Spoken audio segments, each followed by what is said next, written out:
when a pastor turns his pulpit over to a layperson, it's with a great responsibility.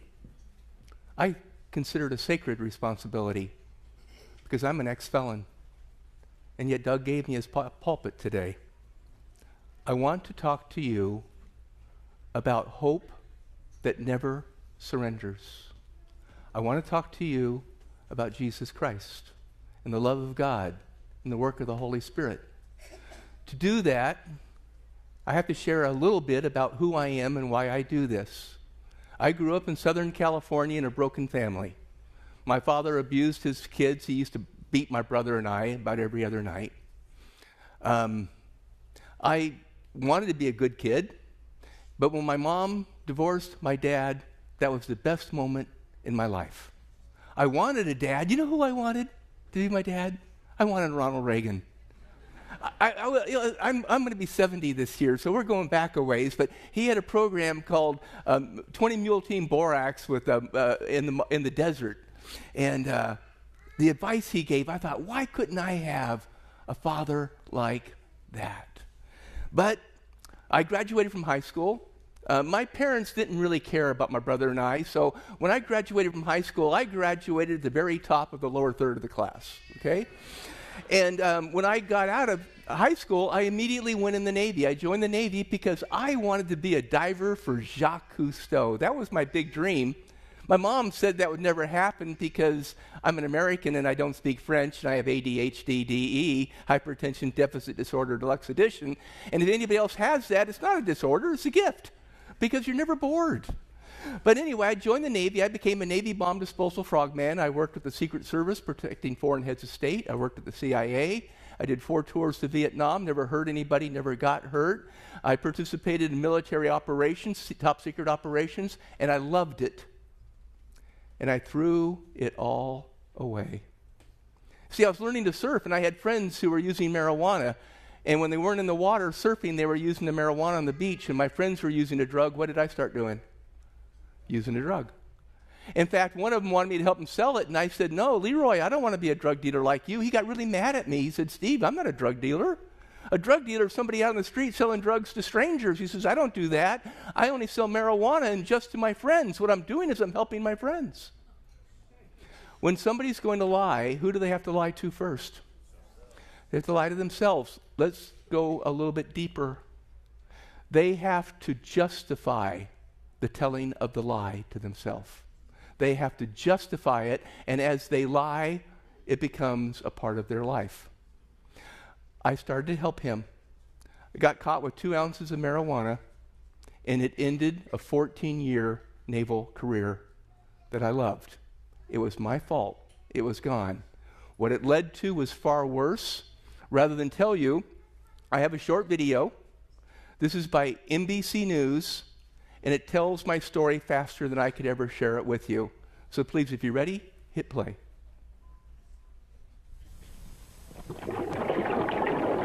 10 feet down in the blue water of the South Pacific, Steve Arrington is that close to disaster.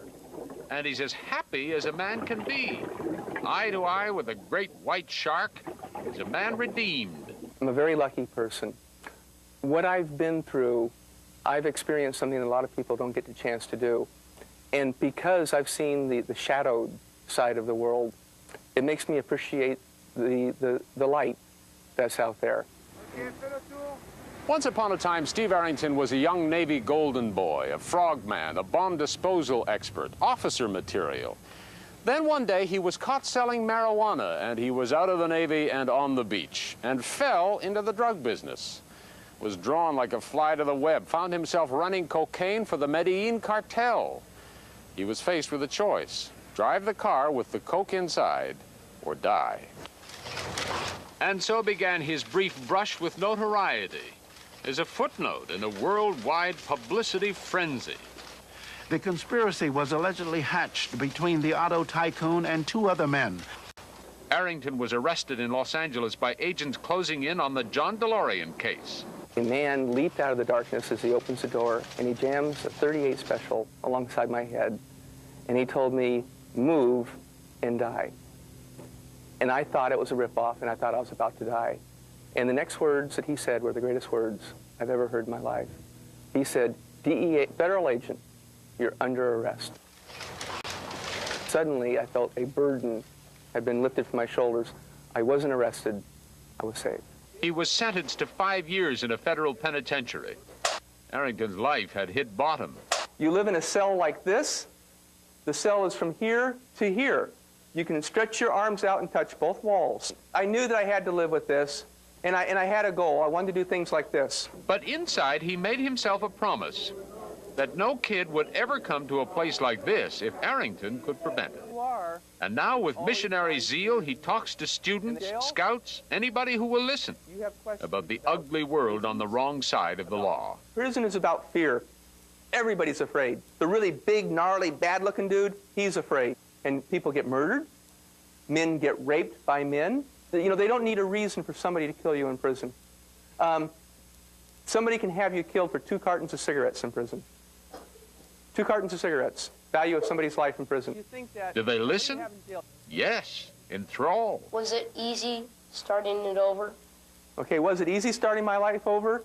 Very good question. I walk up, or somebody's going to hire me, let's say, I walk up and I say, I'm an ex-felon. Do they want to hire me? Do you want to have me living next door? Do you want me dating your sister? Yes or no? No. No, it's a definite no. Until he asked the Cousteau Society, which decided that an old Navy frogman who had seen the worst of man would be perfect to study the world of sharks. This month he is in the South Pacific, staring down jaws, and, as we say, redeemed. I call this slide freedom. This is the type of things I thought about for my jail cell. Keith Morrison, NBC News, Los Angeles. I'm an ex-felon. I went to prison. I deserved to go to prison. Nobody wakes up one morning and says, you know what? I think I'm going to be a criminal and I'm going to spend most of my life in prison. What happens is he makes small choices, something that takes him out of the light and into the darkness. When I talk to kids, I tell them that we're social creatures. We like to do things together. If I'm doing something good, I want to involve my friends, my family. Well, the other side of the coin is when somebody's doing something wrong, they also try to involve their friends. And what they see is they see their friend, they don't see that dark, dark, scary world that's on the other side of them. The criminal dance leads to a drain, and sometimes there's no coming back. For me, I'm not going to tell you my whole story because I want to talk about Jesus Christ. I'm a writer. I write books. You can get my whole story there. What I want to talk to you is about hope that never surrenders. Hope that never surrenders. But in a nutshell, what happened is I went to a man who was once a father figure for me, a mentor. And he was an aviation engineering genius, and he lost all of his money in a contentious divorce. And his companies were leveraged, and he lost it all. And 7 years later, when I see him, I haven't seen him for 7 years, he tells me that he's a multimillionaire again, and that he's always looked upon me like one of his sons. And he wanted me to come to work for him as a pilot and as a right-hand man. And I thought it was a legitimate job. What I didn't know is he had become the #1 cocaine smuggler on the west coast of the United States. He was the #1 smuggler for the Medellin drug cartel. When he revealed what he was doing and he told me to co-pilot a plane to Colombia, I refused. That's court record. I refused. And then they brought out the guns and they said, it's really simple. It's called silver or lead. Get in the plane or take a bullet in the head. And as a coward, I got in the plane. And I did something I never should have done, came back with 650 pounds of cocaine in an airplane. And then they ordered me to drive a car from Florida to California full of cocaine. I don't want to do this, but I did. And when I got in that car, it was in Florida, and it was a dark parking lot, and there was all these Colombians with guns, and as I get in this car, I'm scared to death. I just wasn't sure what I could do to get out. And as I start to drive the car away, I just want to relax, and so I turned on the radio. I wanted some music. And if we can show the first image, please, instead of music, what I heard on the radio was Ronald Reagan announcing the war on drugs. October the 14th, 1982, he announces the war on drugs. War on who? Me. And I knew right then and there that I could not deliver that car. Instead of delivering the car, I abandoned it. I abandoned that car. You can go back to me if you like with it, because there'll be a moment for the next slide. As I'm driving the car across the United States, I just wanted out. And I didn't know how to get out without being killed. And so instead of delivering the car with $28 million worth of cocaine in it, I abandoned it at an airport parking lot. I walked away. I called my boss up. I said, I quit. He said, you bring that car here or we'll go through your family like a chainsaw. I refused to take the car.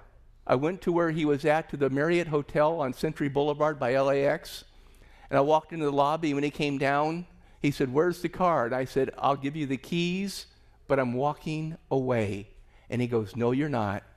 And he snapped his fingers, and two men walked up on either side of me, and they had guns right under the jacket. And he said, these are mafia hitmen, no games. And he told them, take me to the drug car and bring back the cocaine. Did he say, bring back the idiot? No, these guys are going to kill me. I know it. We get to the drug car. I'm just looking for my chance to run. And as they're making sure they're checking the cocaine, I start to back away. And suddenly I see a dozen men come running out of the darkness with rifles, pistols, and shotguns. And I think it's a drug gang and it's a ripoff and I'm about to die.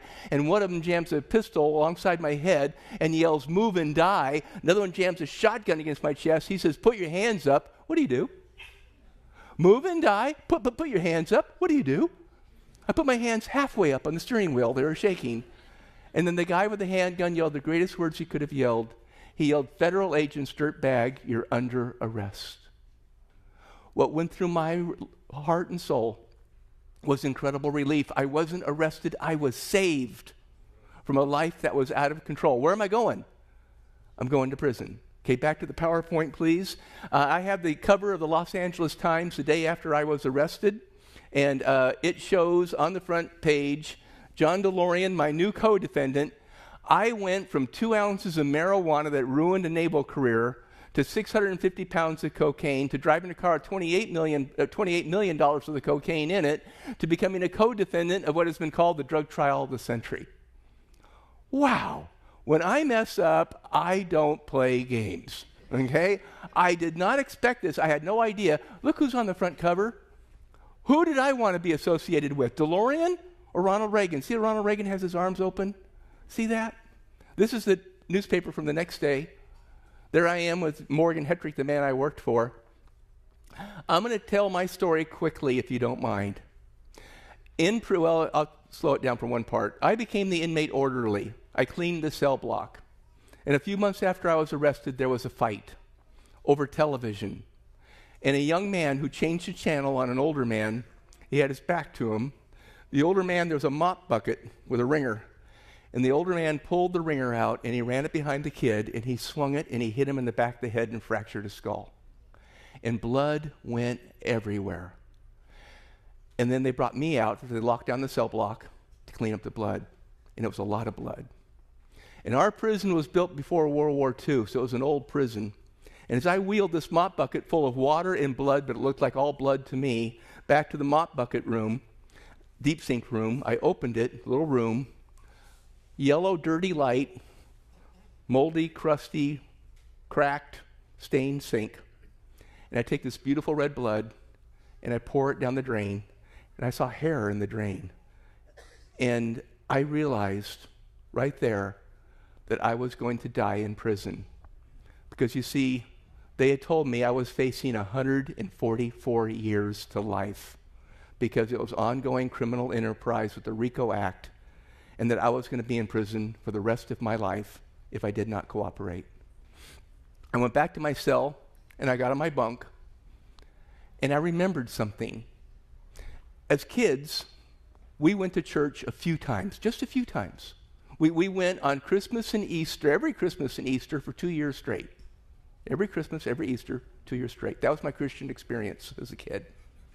But I remembered reading that the blood will set you free, and I now knew a lot about blood. And at 2 o'clock in the morning in a prison cell, I got down on my knees, and I began to pray. I did not expect my prayer to get answered. It did.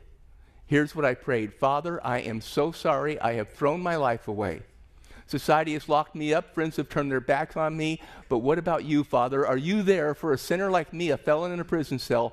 And suddenly this incredible feeling flushed through me. Not a word, an incredible feeling. And if it was a word, the word was always. Father, are you there for a sinner like me, a felon in a prison cell? Always. And it changed my life in a heartbeat. Now, when I say that, it did not take away my problems. I'm still facing 144 years in prison. Prison is a very scary place to be. It didn't take away my guilt. What it took away was the tragedy of the moment, and what it left in its place was the wonder that God still loved me. God still loved me.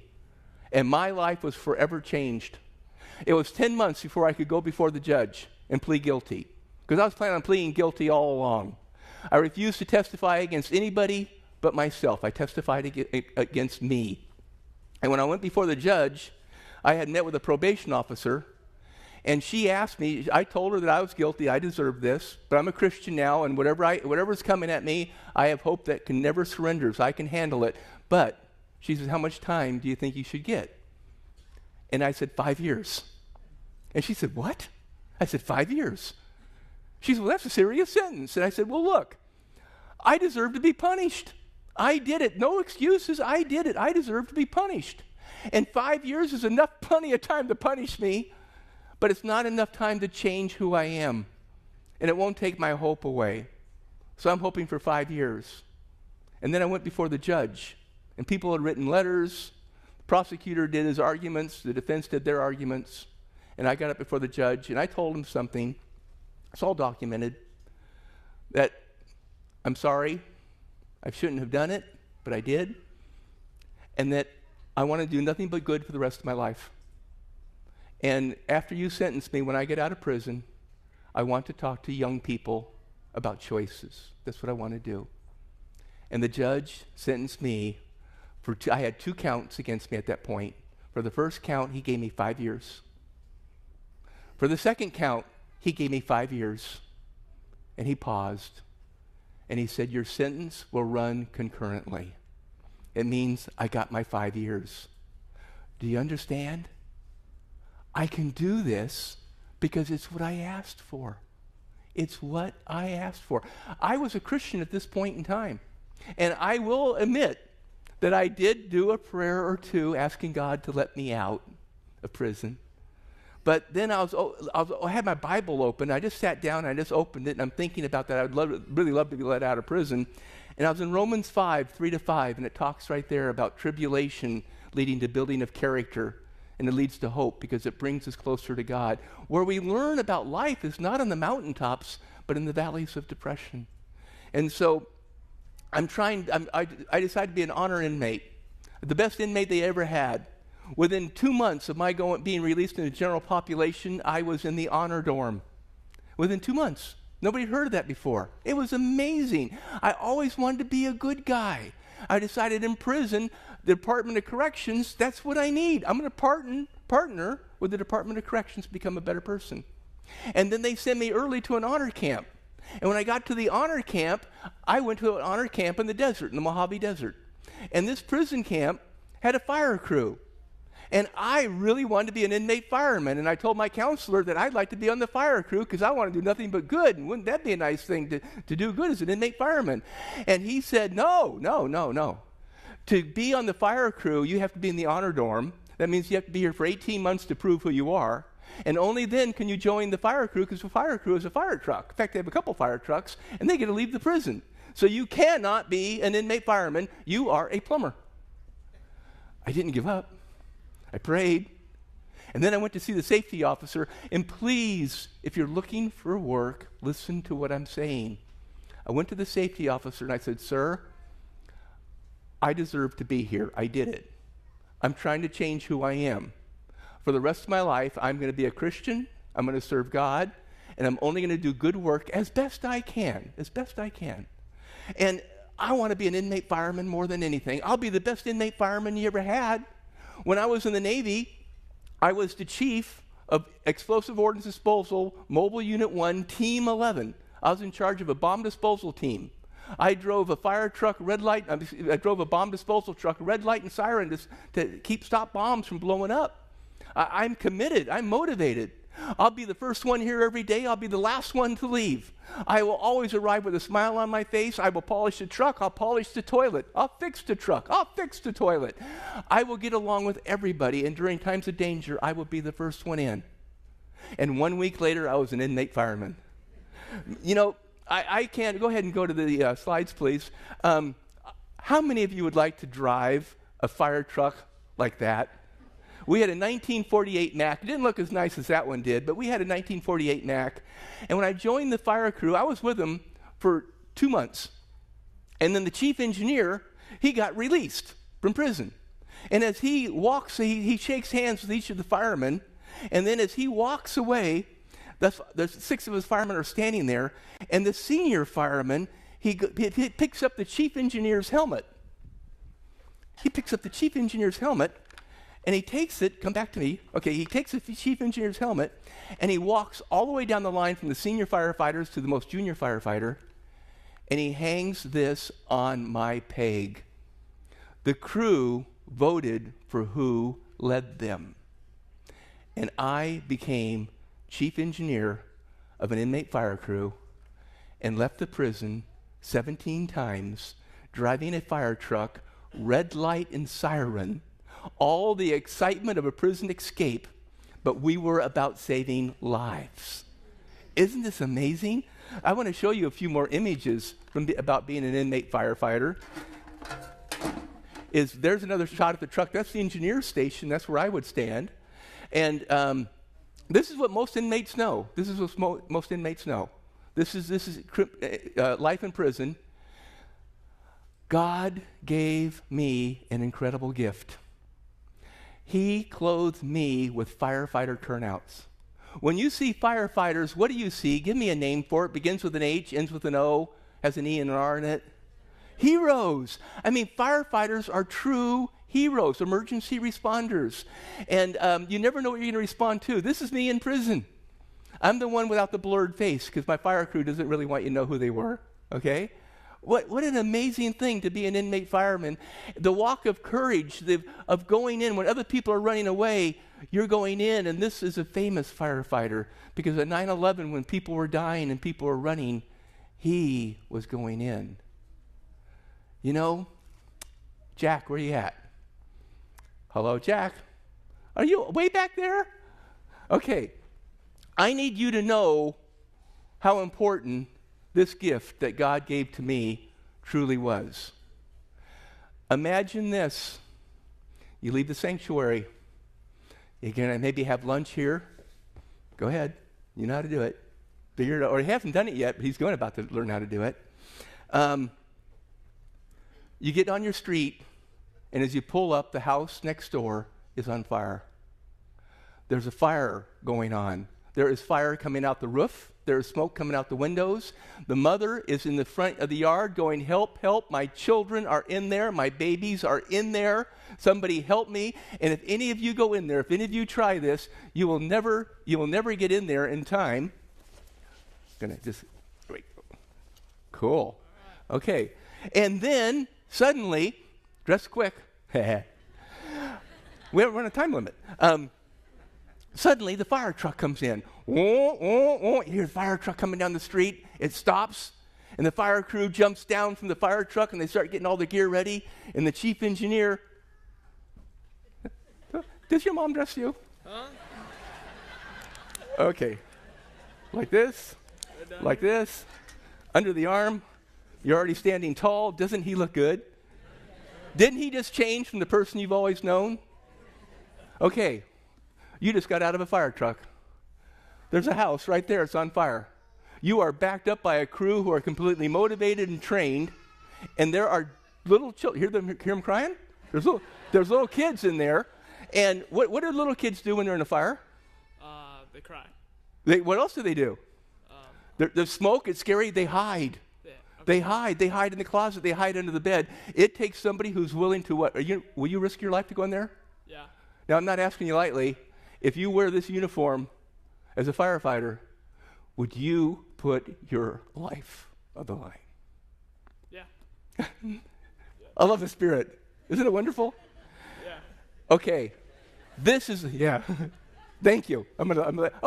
How heavy is that jacket? Pretty heavy. So you really know you're wearing something. Yeah. Okay. It's going to be, you can leave it right there. And Jack, you did a perfect, tell him thank you. Okay.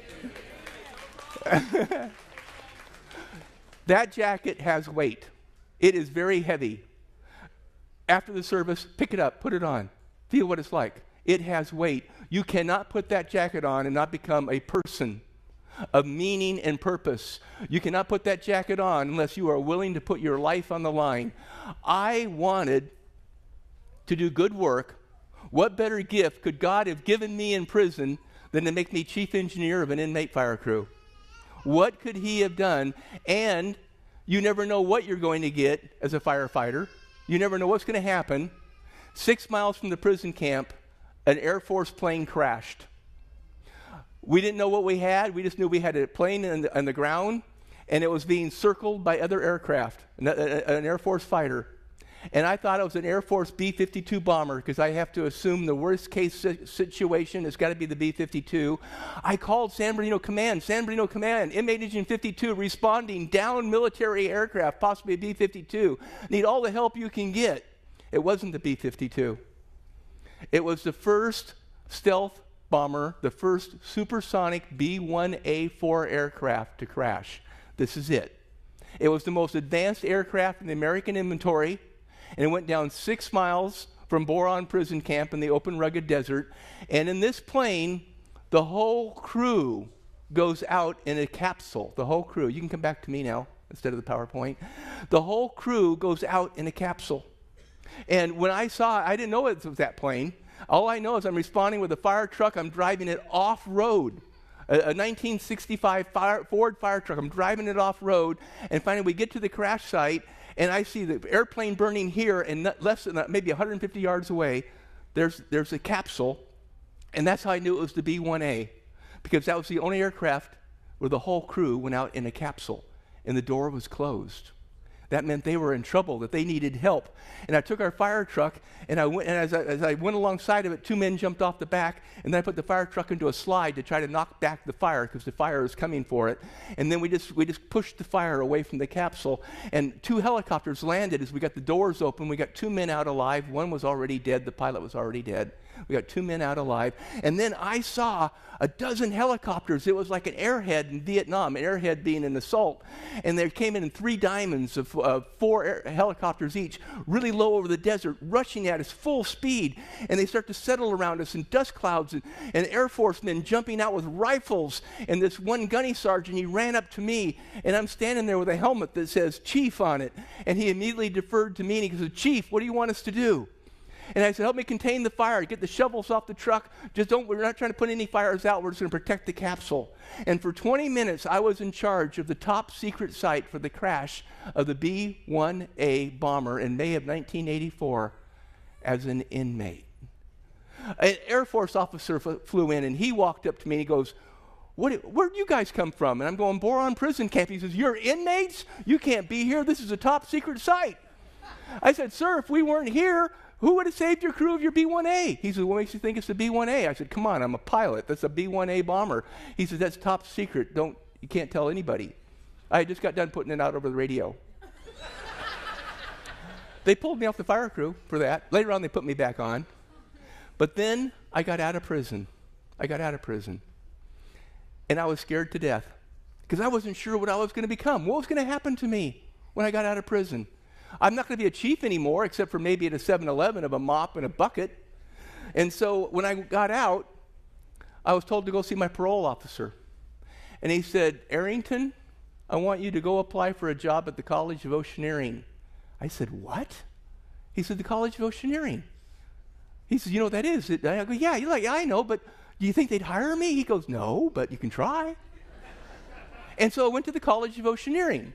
And the College of Oceaneering is the number one commercial diving school in Southern California. And I had been talking about it when I was in prison. I remember talking about it to highway patrolmen because I'd be out there responding to an accident, saving lives, and then we'd have to wait for the helicopter or something like that, or the scene to be cleaned up, and I would visit with the highway patrolman. And I remember telling one, I would like to be an instructor at the College of Oceaneering because I have the background. I'm a scuba instructor, I'm a CPR instructor, I'm a first aid instructor, I'm a hyperbaric chamber supervisor. I have the background. I could do that job. But he said, do you think they'll hire you? And I said, I don't know. It's a co-ed college. I'm just out of prison. I don't think so. And so I go to the College of Oceaneering like I was told to do, and I met Tom Mix, the air diving supervisor, and I told him my story and asked him if he wanted to hire me, and he said, nope. I said, do you know anybody who might like to hire someone like me? He goes, nope. He said, but I liked your story, and I want to shake your hand. And so when I put my hand out, he dropped a set of keys in it. And I said, what are these keys? He said, the keys to the college. I go, why are you giving me keys to the college? He says, you're our newest instructor. I said, I thought you weren't hiring. He said, I'm not. I hired you yesterday. How could you hire me yesterday? Because I have been getting letters, and the college has been getting letters from highway patrolmen and other law enforcement officers, from prison guards, of all these people said that this is where you want to work, and they said that I could really work out here and that they had to give me a shot, or if you didn't, you would get tickets if you tried to drive across the desert. And so here I am. Go ahead and go to the image, please.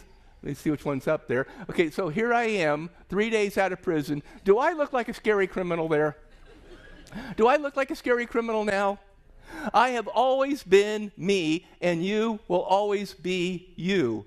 But if you want to know true wonder and joy in life, then you give who you are, you surrender yourself to Jesus Christ. You do this, and it will change your life like you can't believe. And if you do His work, you share His work, you do things to help people, things are going to happen like you can't believe. Now, what did I tell the judge I wanted to do? I wanted to talk to kids. Guess how many I talked to? Almost none, because I was too ashamed. I was too ashamed to go to a principal at a school and say, hey, I just got out of prison for drug smuggling. I want to talk to the kids about drugs. What do you think, huh? Not going to happen. And I prayed about it. Father, help me. And then something happened. I was the school medic because I had that medical background. And so I took care of emergencies. And one of the students cheated on a project underwater at a depth of about 50 feet. He cheated on a project. The project weighed around 300 pounds. And he made it unstable because he was cheating for a better time. And it fell on him. Now that's a commercial diver standing next to me. He had all that gear on. It fell on him. It drove him face down into the mud and pinned him. And in his panic, he unhooked the helmet. And he screamed, and then they heard the water. And then he died. He was trapped underwater for over 8.5 minutes. This is a commercial diving college. There are legal books, record keeping that we do. Everything is documented. This was completely documented by several sources. He was trapped underwater without air for over 8.5 minutes. When they got him to the surface, he was a corpse. He was purple from too much CO2, no oxygen. His eyes were fixed and staring. He was flaccid. As we laid him down on the deck, water flowed out of his mouth. But I had been a CPR instructor for 14 years, and my job was to do mouth-to-mouth resuscitation and CPR. And as I got down to do mouth-to-mouth resuscitation on this young man, I am praying for all I'm worth, Father, let it be your breath, not mine. It's too late for me. It's never too late for you. We did CPR for 20 minutes before the fire department arrived and transported the boy away. And we knew he was gone. And the next day, I was teaching in the classroom when the air diving supervisor ran in and yelled, he woke up. He was in hyperbarics at the North Ridge Hyperbaric Facility, and because he had been scientifically at a depth of 50 feet, high partial pressure of oxygen, low partial pressure of carbon dioxide, cold water slowing down the metabolism, they said that's why he made it. No, it's not. He made it because God used my breath to save his life. And I knew right then and there that if God could use my breath to save that boy's life, that I should be going to the principals of the school and saying, look, I'm an ex-felon, I went to prison and I deserved it, and I don't want other kids to go, and I don't want to glorify what I did wrong. What I want to do is I want to help kids to make right choices. Now, the first 20 schools I went to said no. But you see, I had something.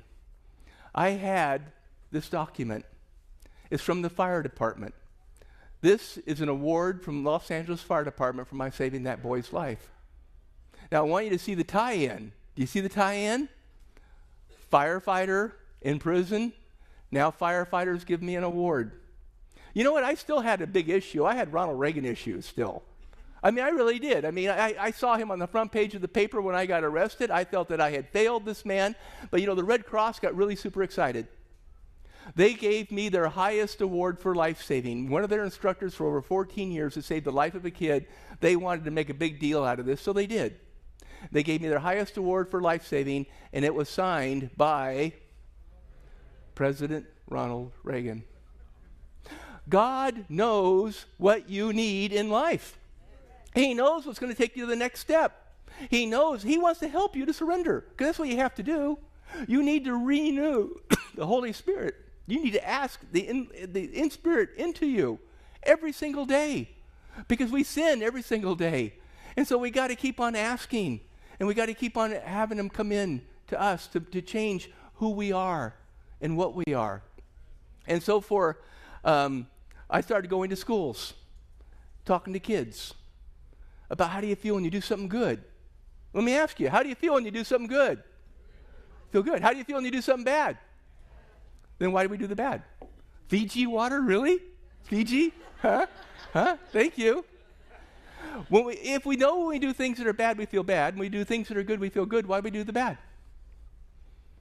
It's called original sin. We sin. We fall short. We were told that if somebody sins against us, we're to forgive them. What, 7 times? No, 70 times 7 times. Let me ask you from a different way. How many times would you like God to be willing to forgive you? I know he's forgiven me many, many, many thousands of times already. He never gives up on us. I have been going to schools and speaking to schools, to kids about drug choices now for over 20 years. I've done over 3,500 public school assemblies in 39 states. In 49 states. Sacramento, 12 years ago, ranked me as the #1 anti-drug speaker and education motivational speaker in the nation. In the county. Last Friday afternoon, I was up in Portela speaking to 5th and 6th graders about life, about choices. What are the 2 words I'm not allowed to say in a public school? I can talk about God. I can't talk about Jesus Christ. I can't talk about Jesus Christ. But what I can share is what Jesus Christ would want them to know. And that's exactly what I do. When I'm up there, when I'm speaking in public schools, I've now, in the last couple of months, spoken in schools, public schools in 5 counties around here. If anybody wants me to speak in one of your public schools, remember my webpage. My webpage is Drugs Bite. Drugs Bite. DRUGSBITE.com. You want me to speak in a public school? You want me to come speak at one of your churches? Or a church you'd like me to go to? That's DreamMachineFoundation.com. Why is it? It's a nonprofit. Why is it .com? Because when I started it 22 years ago, .org wasn't known. I didn't even know about it, so I went with .com. After working at the College of Oceaneering for almost 2 years, I wanted more in life. I was still on probation. I was teaching at a college. I had a beautiful life, but I felt that I needed to do more. And a man came through our school to learn hyperbaric medicine, to refresh it. He was a chief diver for Captain Jacques Cousteau. And can you imagine how excited I was to meet him? And he sat in my classroom for 5 days, And I talked to the kids, and when he left, I said, Don, if you ever need a diver, give me a call. And so a few weeks go by, and the phone on the pier rings. And I run down, and I pick up the phone, and I go, hello? And an oddly familiar voice says, is Steve Arrington there? And I go, this is Steve. He goes, Steve, it's Don Santee. I go, hi, Don. He said, Steve, still interested in working for the Cousteau Society? I said, absolutely. He said, well, give notice. I need you as soon as you can get here. Jean-Michel Cousteau says I need to clone myself. You're coming up here, and your title is chief diver, expedition leader. And I went off on a 5.5-year odyssey of diving with whales and dolphins and great white sharks. You know, what's amazing about this is this was another gift from God, okay? And when God gives you a gift, he always has a purpose. You know, we often ask for things for what we want. You know, give me what I want. But what we really should be asking for is, what can I do for you, Father? How can I help my fellow man? And so when I got this phone call that I was going to get to be a chief diver for the expedition, an expedition leader for the Cousteau Society, I was totally amazed. Now, I want you to go back to when I first arrived in prison. When I first arrived in prison, I was facing 144 years to life in prison. I had been the chief of a bomb disposal team, but not anymore. I'll never be chief again. And then in prison, I become chief engineer of an inmate fire crew. You see how God brought that back into my life? Now, there's something that you need to know. I already mentioned it. My team, each team specializes. My team specialized in military aircraft and aircraft carriers. When I led the response for the crash of the B-1A bomber, I was the most qualified person on that site to deal with it as an inmate. And God gave me that. He gave me that. And then, when I got out of prison, I'm no longer a chief. I think I'm maybe pushing a broom. And I wind up at the College of Oceaneering, and I get this award for life-saving, which helped me realize who I was as a human being and to have hope that never surrendered. And then I get a call from the Cousteau Society to become a chief diver and expedition leader, and I can't go anywhere because I'm on parole. So I called up my prosecutor. Are you ready for this? My prosecutor and I had become friends. Remember the NBC footage? And I showed talking to the Boy Scout troop? That was my prosecutor's Boy Scout troop. And if you see that footage again, you will see a man standing there in shorts. That's the prosecutor in the John DeLorean drug trial. And I spoke to his troop of kids. And these miracles just kept coming because he argued to get me off of special parole so that I could travel the world with the Cousteau Society. And what this has done is it's given me whales and dolphins and sharks to talk to kids about, to capture their attention. And then I can share about about crazy FBI men and wacko guards and, mean inmates. I can talk to them about the more serious lessons of life. You see, God gave me all this to do his work. To do his work. Whatever is going on in your life, if you give it to Jesus Christ, if you completely surrender, and I do mean surrender. You see, God gave us free will. We make choices. We have to choose. When you surrender to God, you're allowing him to begin to change who you are. And I don't know how he's going to change you, because what do we know? We're just human beings. But he will make opportunities for you. After 5.5 years with the Cousteaus of diving with whales and dolphins and sharks, I wanted to speak full-time to kids. That's what I wanted to do. I've now done 3,500 public school assemblies. Spoken in hundreds of churches. Spoken to audiences up to 10,000 people with kids. Because this is the toughest time ever in America to be a young person growing up. This is the toughest time ever in America to be a kid growing up. If you don't know this, you should.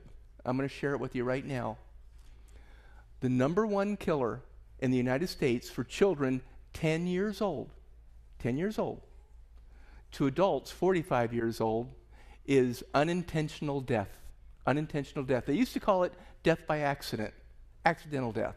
Now they call it unintentional death. You know why?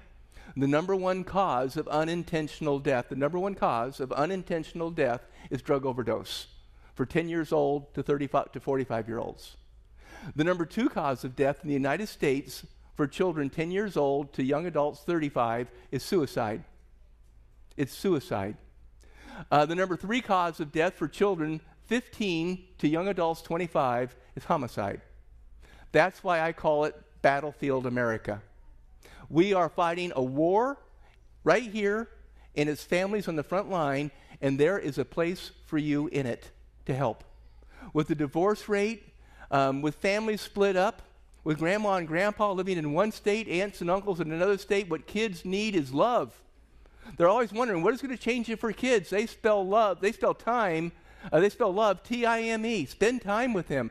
Grandparents, connect with your grandchildren, because you are the fonts of wisdom that these kids absolutely need in their lives. They need you. You are required. It used to be that's how we raise kids. And now so many kids in schools are apathetic. They don't have hope. Mentor. Get involved as a church. You know, when I got that letter, that award from the Red Cross, signed by Ronald Reagan, you know, it felt like a presidential pardon for me. It felt like a presidential pardon. But 9 years ago, I filled out the paperwork for a real pardon. I filled out the paperwork for a real pardon. I didn't hire an attorney to fill it out for me. I didn't make contributions to a political party. I just filled out the paperwork and sent it in, and then they sent it back and said, hey, fill in the spots we've marked, and I sent it back in. And when I spoke at churches and schools and such, people would write letters to President Bush. Nothing happened.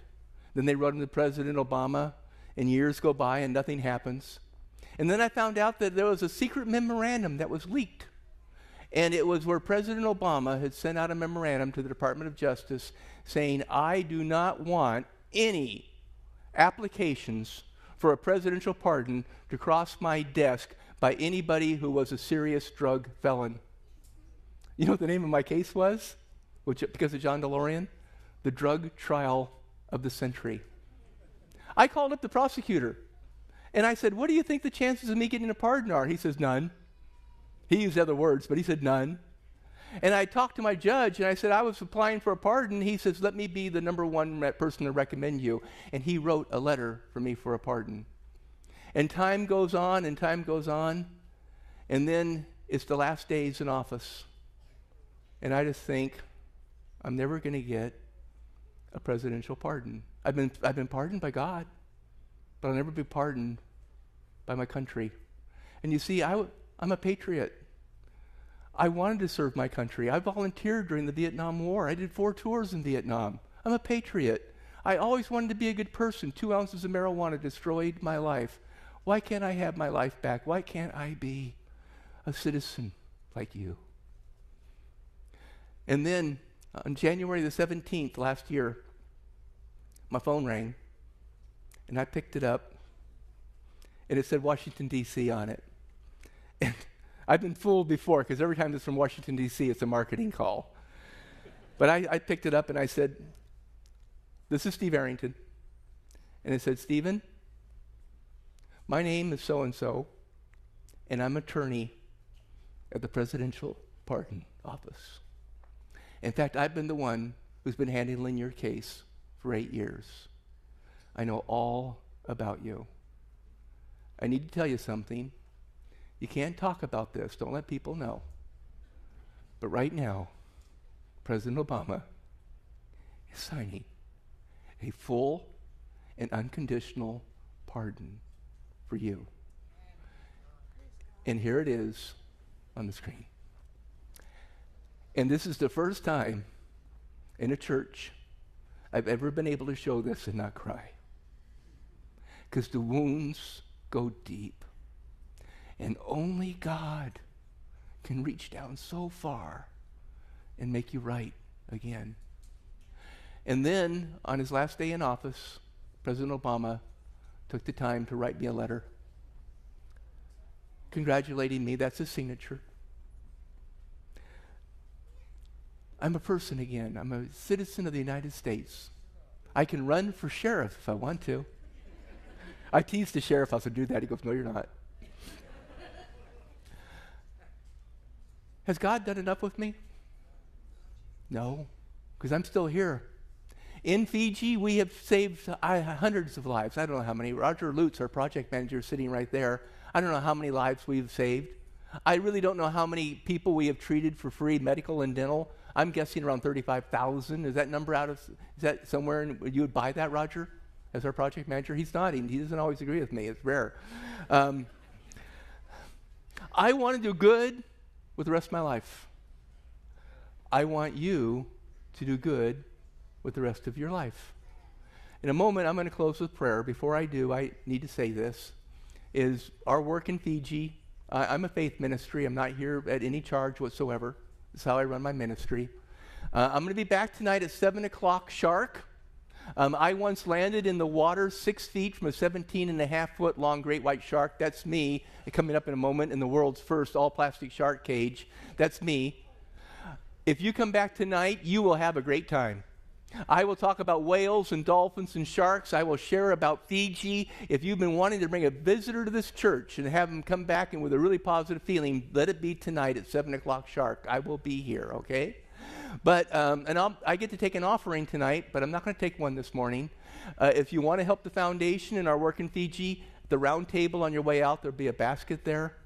If you want me to speak at your schools, it's drugsbite.com. If you want to know more about Fiji and the work we're doing in the South Pacific, and you want to join us for a mission work, you want to come down to Fiji, you will love it. They love people. They used to be cannibals. They love people. They make jokes. They make jokes about it. Oh, I'd love to have you over for lunch.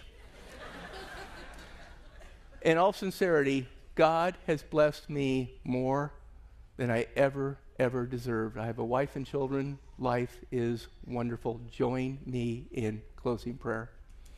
Dear Father, you are incredible. You know hope is needed by everybody here, and you want to share it with us. All we have to do is ask for it. All we have to do is surrender. All we have to do is open up our hearts and our souls and invite you in, and our lives will be ever changed. And if we keep a close walk with you, wow, the wonders that can happen. And Father, I ask a special blessing on every person in this church, everybody watching right now, that each and every single one of us has the chance to do something good for somebody else every day of the rest of their lives, and not just to do good in a nameless way, but to name why we're doing the good. We're doing the good in the name of Jesus Christ, because he will change their life forever. In Jesus' name we pray, amen.